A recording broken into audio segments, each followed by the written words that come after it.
Safia COICGS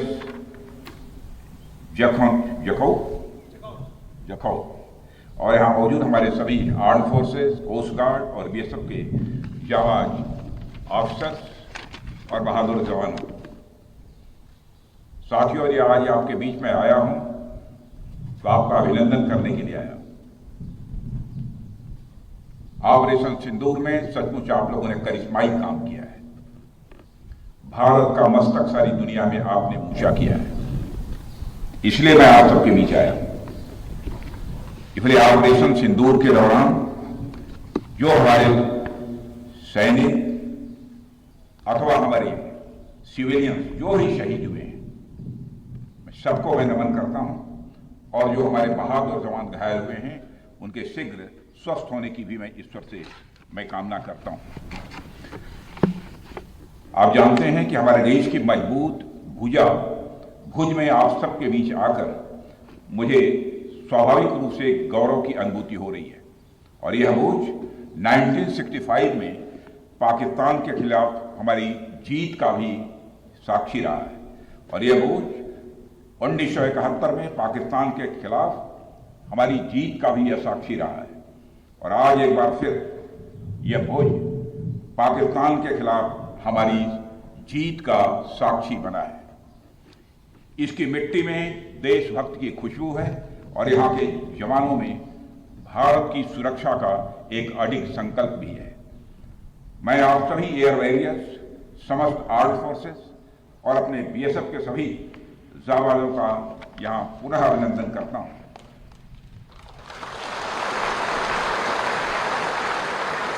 अभी कल ही में श्रीनगर में सेना के अपने वीर जवानों से मिलकर लौटा हूँ, और आज मुझे आपके बीच आने का यहाँ अवसर मिला है। कल मैं भारत के उत्तरी भाग में जवानों से मिला था, और आज मैं भारत के पश्चिमी भाग में अपने एयर वॉरियर्स और अन्य जवानों से भी यहाँ मिल रहा हूँ। दोनों ही फ्रंट्स पर हाई एनर्जी और हाई जोश देखकर सच्चाई है कि मैं स्वयं को अपने को उत्साहित महसूस कर रहा हूँ, और आश्वस्त हूँ कि भारत की सीमाएं आप सभी के मजबूत भुजाओं से पूरी तरह से सुरक्षित है। ऑपरेशन सिंदूर, और मैं बताना चाहता हूं ऑपरेशन सिंदूर नाम किसने दिया? ऑपरेशन सिंदूर का नाम हमारे देश के यशस्वी प्रधानमंत्री आदरणीय नरेंद्र मोदी ने दिया, जो इसी जापान की धरती, इसी गुजरात की धरती पर गुजरात नाम से और ऑपरेशन सिंदूर के दौरान जो कुछ भी आपने किया है, समस्त हिंदुस्तानियों को, चाहे वो भारत के रहने वाले हों अथवा दुनिया के दूसरे देशों में रहने वाले हों, सभी गौरवान्वित हुए हैं।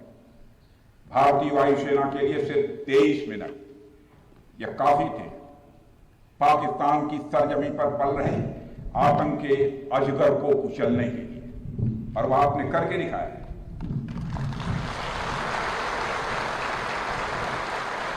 और मैं यह कहूं तो यह कहना गलत नहीं होगा, जितनी देर में लोग नाश्ता पानी निपटाते हैं उतनी देर में आपने दुश्मनों को निपटा दिया।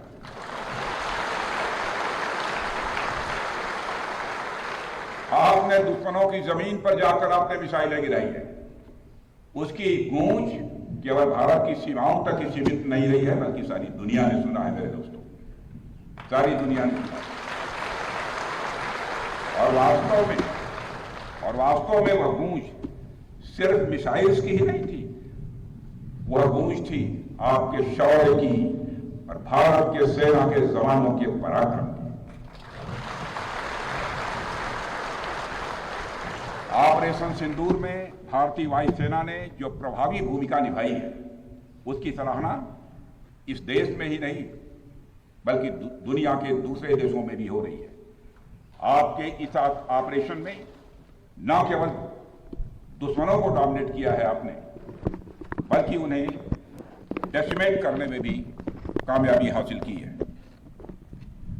आतंकवाद के खिलाफ चलाए गए इस अभियान को नेतृत्व हमारी एयरफोर्स ने ही किया, और हमारी एयरफोर्स एक ऐसी स्काई फोर्स है जिसने अपने शौर्य, पराक्रम और प्रताप से आसमान की नई और बुलंद ऊंचाइयों को भी छू लिया है। मैं chief air marshal AP Singh को भी इसके लिए मैं बधाई देना चाहता हूं, उनके पूरे ऑफिसर्स, उनके पूरे टीम, उनके सारे जवानों को भी मैं बधाई देता हूं। और साथियों, कोई छोटी बात नहीं है कि हमारी एयरफोर्स की पहुंच पाकिस्तान के हर कोने तक है, और यह बात पूरी तरह से साबित हो चुकी है तो हमारी तीनों फोर्सेस की, लेकिन आज एयरबेस पर आया हूं इसलिए मैं इसकी चर्चा कर रहा हूं। और आज स्थिति यह है कि भारत के फाइटर प्लेन बिना सरहद पार किए ही यहीं से उनके हर कोने तक सीधा प्रहार करने में पूरी तरह से सक्षम है। और पूरी दुनिया ने देख लिया है कि कैसे आपने पाकिस्तान की धरती पर मौजूद आतंकवाद के 9 ठिकानों को ध्वस्त कर दिया। बाद में की गई कार्रवाई में उनके अनेक एयरबेस भी तबाह कर दिए गए।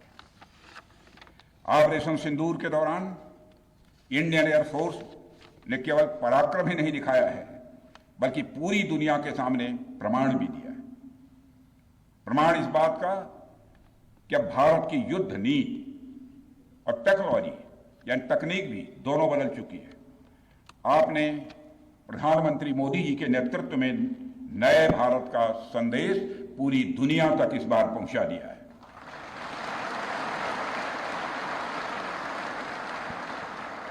और साथियों, यह संदेश है कि अब भारत केवल विदेशों से इंपोर्ट किए गए हथियारों और प्लेटफॉर्म्स पर ही निर्भर नहीं है, बल्कि भारत में बने अस्त्र और शस्त्र भी हमारी सैन्य शक्ति का अब हिस्सा बन चुके हैं। अब भारत में बने और भारतीय हथियारों से बने हथियार भी अचूक और अभेद्य हैं। यह पूरे विश्व ने देख लिया है। ब्रह्मोस मिसाइल की ताकत को तो पाकिस्तान ने खुद स्वीकार कर लिया है। हमारे देश में एक कहावत काफी पुरानी है और वह है दिन में तारे दिखना।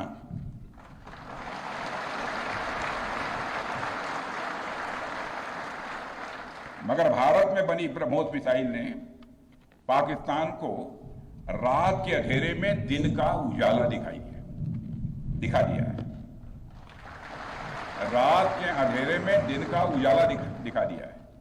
भारत के जिस एयर डिफेंस सिस्टम की तारीफ हर तरफ हो रही है, उसमें डीआरडीओ द्वारा बनाए गए आकाश और अन्य राडार सिस्टम की जबरदस्त भूमिका रही है। साथियों, कई स्थानों पर हमारे नागरिक दुश्मन के ड्रोन आते देख भाग नहीं रहे थे, बल्कि हमारे एयर डिफेंस सिस्टम के हाथों उनको मार गिराने की वीडियो बना रहे थे।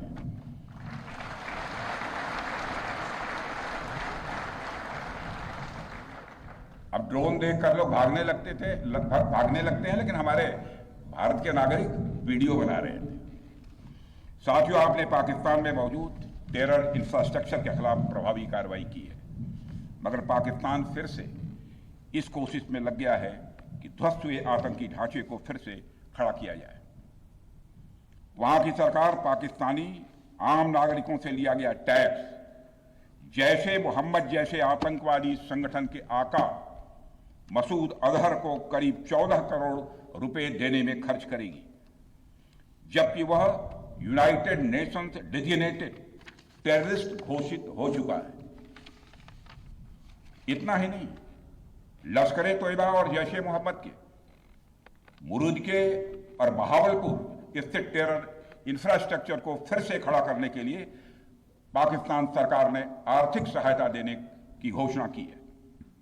लेकिन निश्चित रूप से इंटरनेशनल मॉनेटरी फंड से आने वाले $1 बिलियन के बड़े हिस्से को टेरर इंफ्रास्ट्रक्चर को फंड करने में इस्तेमाल होगा, ऐसा मेरा मानना है। क्या यह इंटरनेशनल मॉनेटरी फंड IMF द्वारा, जो कि एक इंटरनेशनल ऑर्गेनाइजेशन है, उसके द्वारा इनडायरेक्ट फंडिंग इसे नहीं माना जाएगा? मैं दुनिया के लोगों के सामने यह सवाल रखना चाहता हूं। इसलिए मैं मानता हूं कि आज के समय में पाकिस्तान को किसी भी तरह की आर्थिक सहायता टेरर फंडिंग से कम नहीं है। भारत यही चाहेगा कि IMF पाकिस्तान को अपनी $1 बिलियन की असिस्टेंस पर वह पुनर्विचार करे, और आगे भी किसी भी तरह की सहायता देने से आईएमएफ परहेज करे। भारत नहीं चाहता जो फंडिंग हम आईएमएफ को करते हैं वह डायरेक्ट या इनडायरेक्ट किसी भी तरीके से पाकिस्तान या किसी भी देश में टेरर इंफ्रास्ट्रक्चर को बनाने में वह इस्तेमाल की जाए। हम नहीं चाहते। साथियों, अब यह स्पष्ट हो गया है कि पाकिस्तान में आतंकवाद और वहां की सरकार का चोली दामन का संबंध है। स्टेट और नॉन स्टेट एक्टर के बीच का नकाब अब पूरी तरह से उतर चुका है। अतः इस परिस्थिति में यदि वहां परमाणु अस्त्र एटॉमिक वेपन रहते हैं तो इस बात की संभावनाओं को भविष्य में नकारा नहीं जा सकता कि कभी वो आतंकवादी तत्वों के हाथों में चले जाएं। ये सिर्फ भारत के लिए नहीं बल्कि पूरी दुनिया के लिए और पाकिस्तान की आम जनता के लिए भी एक गंभीर खतरे की बात होगी। सारे विश्व और खासकर पाकिस्तान की आवाम को यह समझना होगा कि वो कितने बड़े खतरे के मुकाम पर बैठे हैं। वो एक ऐसे बारूद की ढेर पर बैठे हैं जिसके चारों तरफ माचिसों आपस में लड़ते हुए लोग हैं। इस हालात के लिए पाकिस्तान की फौज को संदेश देना चाहूंगा, कागज का है लिबास, कागज का है लिबास, चिरागों का शहर है, चलना संभल संभल के क्योंकि तुम नशे में हो।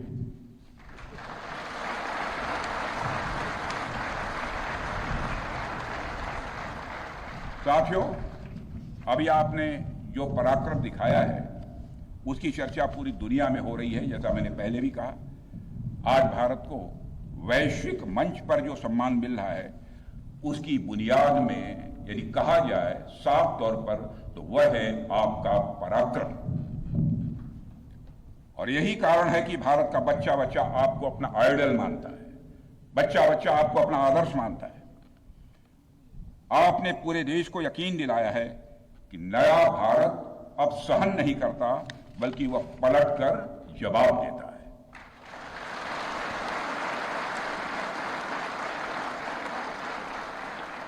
मैं चाहे जितना कुछ भी बोलूं, लेकिन मेरे शब्द आपके कार्य को मापने में असमर्थ होंगे। मैं कृतज्ञ राष्ट्र की ओर से आप सबके प्रति पुनः आभार व्यक्त करता हूं।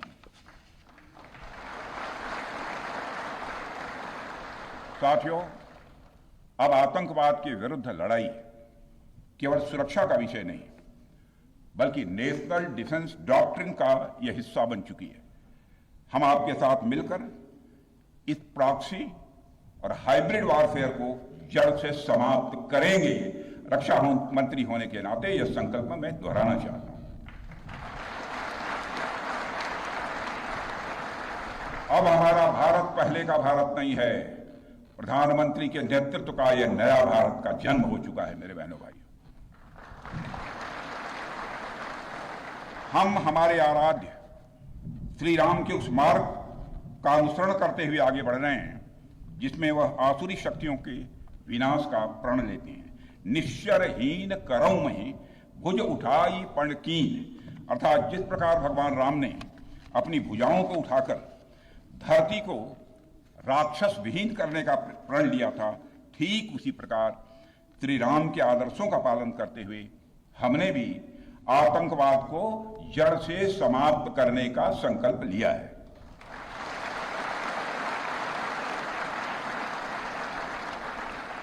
साथियों, प्रधानमंत्री मोदी जी के नेतृत्व में हमारी सरकार आने के बाद सैन्य मामलों को लेकर भारत की सोच और सामर्थ्य दोनों में अभूतपूर्व बदलाव आया है। हम भगवान राम के उस सिद्धांत का पालन करते हैं, सठ संग विनय, कुटिल संग प्रीति, सहज कृपण संग सुंदर नीति, अर्थात दुष्ट के साथ विनम्रता, कुटिल के साथ सदाशयता और कंजूस के साथ उदारता का आचरण कभी भी नहीं करना चाहिए। मैं आप लोगों को भी बता रहा हूं, बल्कि सठे साठ्यम समाचरित या टिट फॉर टैट।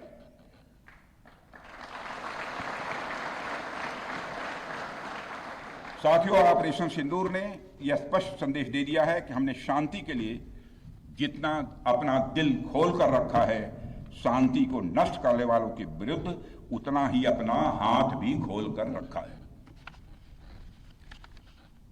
साथियों, एक और बात मैं यहां साफ कहना चाहूंगा कि ऑपरेशन सिंदूर अभी खत्म नहीं हुआ है। जो कुछ भी हुआ है वह सिर्फ एक ट्रेलर मात्र था। अब समय आएगा, जब भी सही समय आएगा, तो हम पूरी पिक्चर भी दुनिया को दिखाएंगे।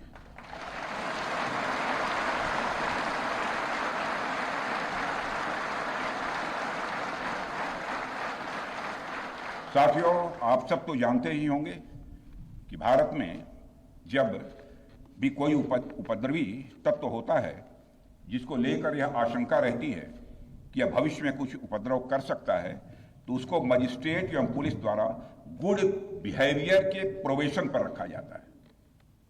कोई गड़बड़ करता है तो उसको कुछ समय के लिए मजिस्ट्रेट गुड बिहेवियर के प्रोबेशन पर रखते हैं। अगर वह व्यक्ति प्रोबेशन के दौरान कोई भी शरारत करता है तो उसे उचित दंड भी दिया जाता है। ठीक उसी तरह वर्तमान सीज फायर में हमने पाकिस्तान को बिहेवियर के आधार पर अभी प्रोबेशन पर रखा हुआ है। यदि उसका बिहेवियर सुधरता है तब तो ठीक, और यदि बिहेवियर में फिर से गड़बड़ी आती है तो उसको कड़े से कड़ा दंड दिया जाएगा।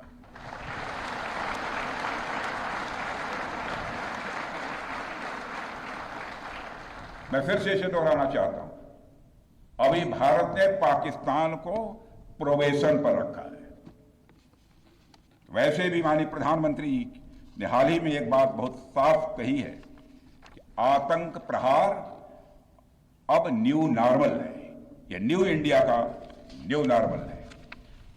अब हमने साफ कर दिया है कि हमारी संप्रभुता को यदि कोई नुकसान पहुंचाएगा तो अब प्रहार भी झेलेगा। आतंकवाद का हम लाउडर और स्ट्रांगर जवाब देने के लिए तैयार हैं। साथियों, मैं जब देश के अलग अलग हिस्सों में जाता हूं तो एक बात हर जगह सुनने को मिलती है कि हमें हमारी सेनाओं पर गर्व है। और क्यों न हो, आप सबने अपने पराक्रम से, अपने शौर्य से पूरे देश के दिल में एक अपनी खास जगह बनाई है। लेकिन क्या सिर्फ गर्व और सम्मान ही काफी है? मेरा मानना है कि नहीं। साथियों, कुछ साल पहले हम दुनिया से हथियार खरीदते थे, आज हम खुद बना रहे हैं बहुत सारे हथियार। कुछ लेते भी हैं, artillery systems, radar systems, missile shields, drones और काउंटर ड्रोन्स जैसे साजो सामान आज हम भारत में ही मैन्युफैक्चर कर रहे हैं। हम इंपोर्टर से एक्सपोर्टर बन रहे हैं, और यह केवल शुरुआत भी है, केवल शुरुआत भर है। मैं आप सबको एक बार फिर ऑपरेशन सिंदूर की सफलता पर तहे दिल बधाई देता हूं। और मैं बस इतना कहूंगा कि आपके पराक्रम ने यह दिखा दिया है कि यह वो सिंदूर है, यह वो सिंदूर है जो श्रृंगार का नहीं बल्कि शौर्य का प्रतीक है। यह वह सिंदूर है जो सौंदर्य का नहीं बल्कि संकल्प का प्रतीक है। यह सिंदूर खतरे की वह लाल लकीर है, यह सिंदूर खतरे की वह लाल लकीर है जो भारत ने अब आतंकवाद के माथे पर खींच दी है। मैं इस अवसर पर साथियों आप सभी के साथ साथ देश की जनता का भी आभार प्रकट करता हूं। भारत की जनता ने एकजुटता और समझदारी का परिचय देते हुए आप सभी का, सरकार का, यानी पूरे देश का सहयोग किया है। इस लड़ाई में न केवल सरकार, आर्म फोर्सेस और सुरक्षा बल, सभी नागरिक एकजुट थे, और मैं कह सकता हूं कि भारत का हर नागरिक इसमें सिपाही की तरह भागीदार था। मैं देश की उन माताओं को भी प्रणाम करना चाहता हूं जिनकी कोख से आप जैसे बहादुरों ने जन्म लिया है।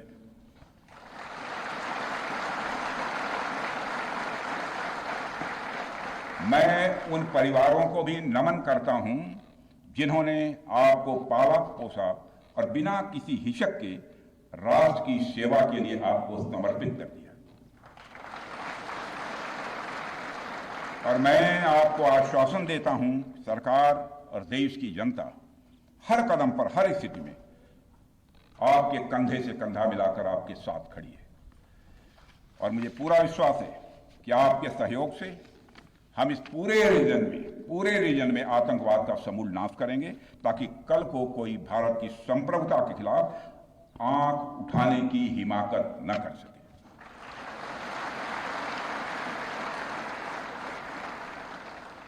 साथियों, मैं कहना चाहूंगा कि भारत की सेना जो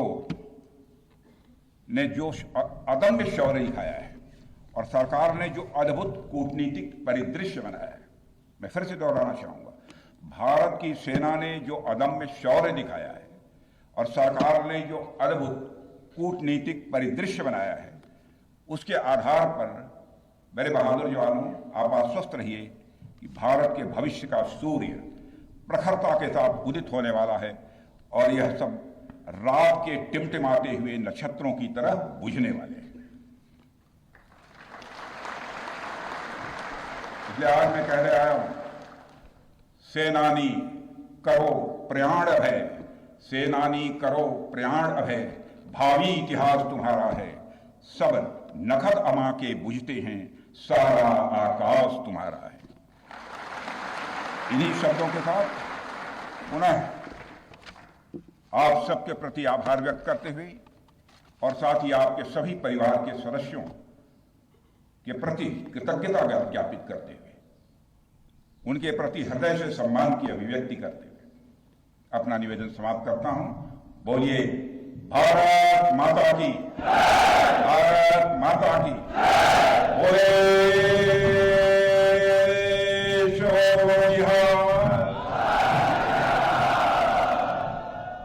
और देश बोले सोनिहा, भारत माता की। राजनाथ सिंह को आप यहां पर सुन रहे थे। आज भुज एयरबेस पर वो मौजूद हैं और महत्वपूर्ण बातें उन्होंने वहां से कही हैं कि मुझे आज गौरव की अनुभूति हुई है। आपके अभिनंदन के लिए उन्होंने शुक्रिया अदा किया हमारी सेना का। आपकी मेहनत से ऑपरेशन सिंदूर सफल हुआ है और कड़ा संदेश पाकिस्तान को ये कहते हुए भी उन्होंने यहाँ पर दे दिया है कि ऑपरेशन सिंदूर अभी खत्म नहीं हुआ है और जो कुछ भी हुआ वो पाकिस्तान के लिए एक ट्रेलर था। अगर पाकिस्तान के बिहेवियर में कोई बदलाव नहीं आया तो पूरी पिक्चर भी पाकिस्तान को दिखाई जाएगी। बिल्कुल, तो एक बार फिर से ये साफ कर दिया है रक्षा मंत्री राजनाथ सिंह ने कि ऑपरेशन सिंदूर अभी खत्म नहीं हुआ है। दुनिया ने भारत का पराक्रम देखा है और प्रधानमंत्री मोदी ने ऑपरेशन सिंदूर का नाम दिया है, ये भी रक्षा मंत्री की तरफ से बोला गया है। ब्रह्मोस की ताकत को पाकिस्तान ने स्वीकारा है और ये सिर्फ एक ट्रेलर था। इस बात का जिक्र भी रक्षा मंत्री राजनाथ सिंह ने किया है कि अगर पाकिस्तान अपना बिहेवियर नहीं बदलता है, आतंकवाद का साथ अगर देता है, तो जल्द ही दुनिया पूरी पिक्चर भी देगी। भारत में बने हथियारों का डंका बजा है, ब्रह्मोस की ताकत को पाकिस्तान ने स्वीकारा है और ऑपरेशन सिंदूर के जरिए किस तरीके से पाकिस्तान को जवाब भारत ने दिया, उस बात का जिक्र भी रक्षा मंत्री ने किया। ऑपरेशन सिंदूर में सचमुच आप लोगों ने करिश्माई काम किया है। भारत का मस्तक सारी दुनिया में आपने ऊंचा किया है, इसलिए मैं आप सबके बीच आया हूं।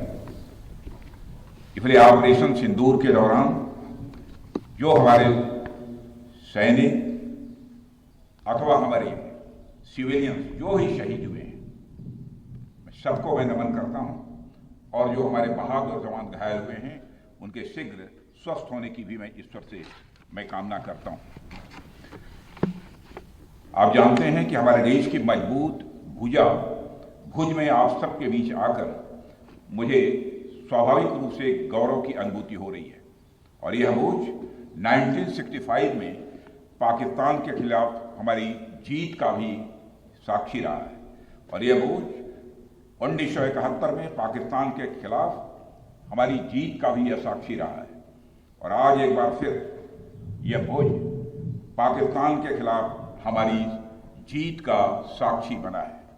साथियों, आपने पाकिस्तान में मौजूद टेरर इंफ्रास्ट्रक्चर के खिलाफ प्रभावी कार्रवाई की है, मगर पाकिस्तान फिर से इस कोशिश में लग गया है कि ध्वस्त हुए आतंकी ढांचे को फिर से खड़ा किया जाए। वहां की सरकार पाकिस्तानी आम नागरिकों से लिया गया टैक्स जैशे मोहम्मद जैसे आतंकवादी संगठन के आका मसूद अजहर को करीब 14 करोड़ रुपए देने में खर्च करेगी, जबकि वह यूनाइटेड नेशंस डेजिग्नेटेड टेररिस्ट घोषित हो चुका है। इतना ही नहीं, लश्कर-ए-तोयबा और जैशे मोहम्मद के मुरूद के और बहावलपुर स्थित टेरर इंफ्रास्ट्रक्चर को फिर से खड़ा करने के लिए पाकिस्तान सरकार ने आर्थिक सहायता देने की घोषणा की है, लेकिन निश्चित रूप से इंटरनेशनल मॉनेटरी फंड से आने वाले $1 बिलियन के बड़े हिस्से को टेरर इंफ्रास्ट्रक्चर को फंड करने में इस्तेमाल होगा, ऐसा मेरा मानना है। तो जम्मू कश्मीर से लेकर भुज तक एक संदेश यहां पर साफ है कि आतंकवाद नहीं सहेगा भारत। सौंदर्य का नहीं बल्कि संकल्प का सिंदूर है। हम आतंकवाद का समूल नाश करेंगे। रक्षा मंत्री राजनाथ सिंह ने कहा, यह सिंदूर श्रृंगार का नहीं है बल्कि शौर्य का प्रतीक है। पाक बारूद के गोले पर बैठा है और अगर अपना बिहेवियर चेंज पाकिस्तान नहीं करता है तो जल्द ही उसे सबक सिखाया जाएगा। आज भुज एयरबेस पर रक्षा मंत्री राजनाथ सिंह मौजूद थे और ये तस्वीरें आप देख रहे हैं सीधा भुज एयरबेस से। इससे पहले श्रीनगर का उन्होंने दौरा किया था और पाकिस्तान को लगातार संदेश उनकी तरफ से यहाँ पर दिया जा रहा है। ये स्पष्ट उनकी तरफ से किया गया था कि पाकिस्तान जिस तरह की धमकियाँ देता रहता है उसके दबाव में भारत यहाँ पर किसी तरह से भी नहीं आएगा। और ये जो ऑपरेशन हाल में हुआ, ऑपरेशन सिंदूर, इसके बारे में उन्होंने कहा कि ये सिर्फ ट्रेलर है। अगर पाकिस्तान बाज नहीं आया तो उसकी पूरी पिक्चर पाकिस्तान को दिखाई जाएगी। साथ ही भारतीय हथियारों की भी तारीफ उन्होंने की, हमारे सुरक्षा बलों की तारीफ की। एयरफोर्स बेस पर वो मौजूद थे तो उन्होंने यहाँ पर एक संदेश ये भी दिया कि हमारी जो एयरफोर्स है वो पाकिस्तान के कोने कोने तक पहुँच सकती है और ये पाकिस्तान को इस बार दिखा दिया गया है।